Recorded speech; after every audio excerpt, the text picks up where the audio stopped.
Everyone loves to talk about vision, the billion-dollar dream, the 10-year plan, the changing the world pitch. But here's the truth. Vision without discipline is just daydreaming. The people who actually build wealth, they're not the one posting motivational quotes. They're the ones who show up every day, do the boring work, and repeat it long enough to outlast everyone else. Today, I want to show you why discipline always beats vision and how I learned this the hard way. When I bought my coffee shop, the previous owner had vision, big vision actually. She wanted to create a community hub. She wanted to grow to multiple locations, maybe even launch a bakery school one day. And it all sounded great. But here's what I walked into. Rent was late. Suppliers weren't getting paid on time. Staff schedules changed every week. Inventory was messy.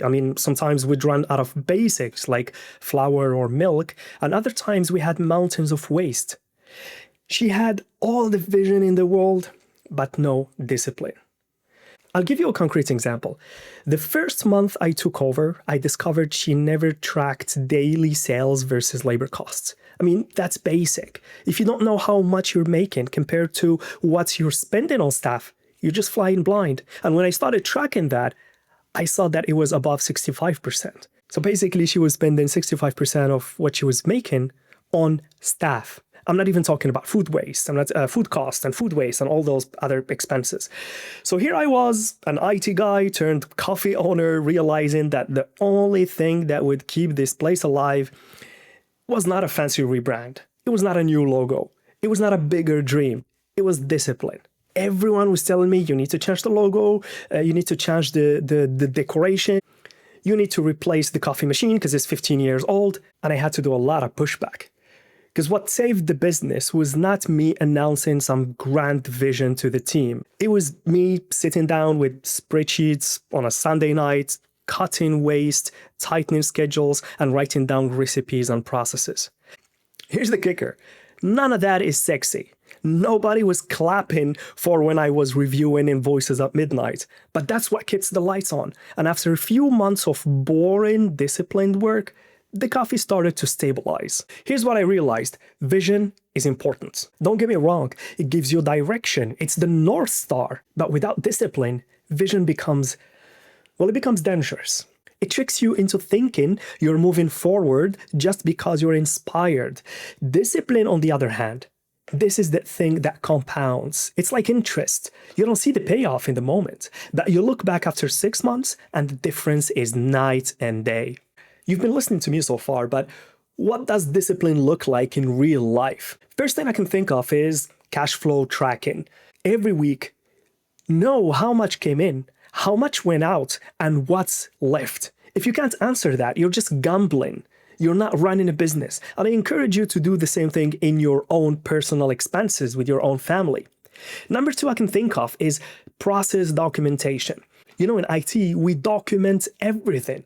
We write component tests, integration tests, unit tests. We document the architecture.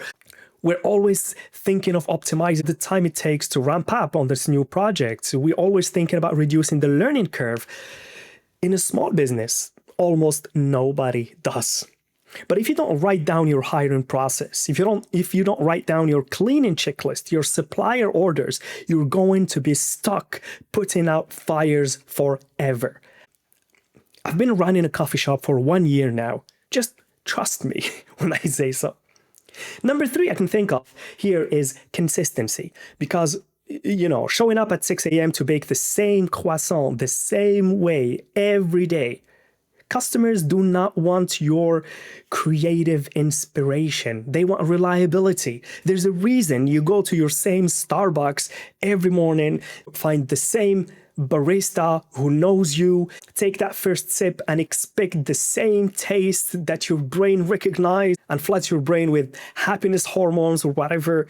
Consistency is key. In some specific areas, there's room for creativity. I'll give you that. But to grow a business, you need consistency. And the other thing I can think of right now is saying no, because discipline is also cutting things. At the coffee shop, for example, I killed products that weren't selling. Some customers loved them, but they weren't selling that much. And at first, I must admit that it kind of hurt my ego.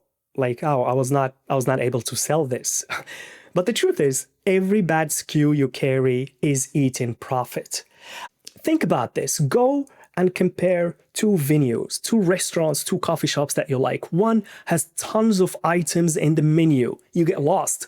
Another one is specialized in a specific type of food, maybe a pasta restaurant, maybe a burger restaurant. So they probably built a reputation over years of being the best in town in burgers. You go there for burgers, and you know that you're going to get the best burger in town. That's what I want to be. That's what I want to take the coffee shop.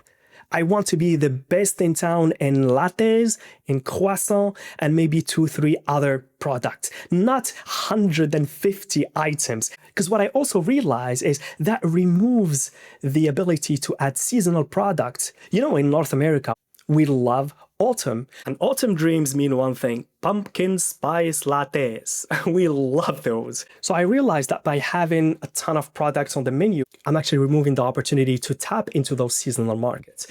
Yeah, I had to go a mental shift. Discipline is not punishment. Discipline is actually freedom.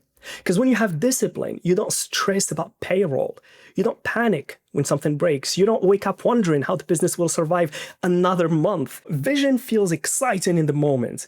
Discipline feels boring in the moment. But 6 months later, discipline is the only reason you're still standing. Here's what I want you to do this week. Don't just nod your head. Pick one boring discipline you've been avoiding and actually fucking commit to it.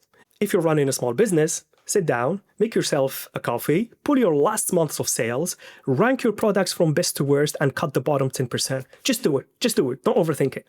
If you're in a 9-to-5 dreaming of starting something, start documenting your personal cash flow. Because the truth that hurts is if you can't manage your own budget, you won't manage a business budget. And if you're already an entrepreneur, but maybe you are overwhelmed, pick one repetitive task and systemize it. Write the steps, delegate, and just free your brain for higher level work. You see, none of these 3 steps are flashy. You can't brag about them on Instagram, but that's the point. The boring stuff is the freaking foundation. And the truth that nobody tells you is that vision only matters once discipline has earned you the right to dream big. Otherwise, it's just noise. This was Do the Boring Work. And if this resonated, subscribe, share it with someone who's chasing dreams but skipping the basics. Next week, I'll show you the most boring and most powerful thing I do every Sunday to keep my business alive. Spoiler, it's a spreadsheet.